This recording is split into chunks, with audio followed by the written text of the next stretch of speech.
Alam mo boss, saludo ako sa'yo.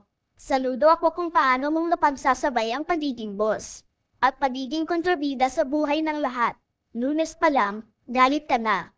Hindi ka wala pa kami. Ubo mo pa lang, may tapat na kami. Boses mo parang alaman ng lindol, nakakatalanta. Pero salamat ha, dahil sa'yo, natutunan naming maging kalmado sa gitna ng bagyo. Magpanggap na masaya habang naiiyak sa banyo. At ngumiti habang pinapagalitan mo kami dahil hindi kami ngumiti. Boss, sana happy ka, kasi kami, magre-resign na. Pero real talk, dahil sa ugali mo, alam namin di namin gustong tumanda na katulad mo.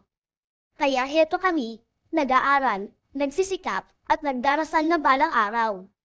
Kami naman ang boss, pero hindi kasing toxic. Salamat sa trauma, bossing. Ito ang naging gasolina ng ambisyon namin. At balang araw, kami ang tatawa,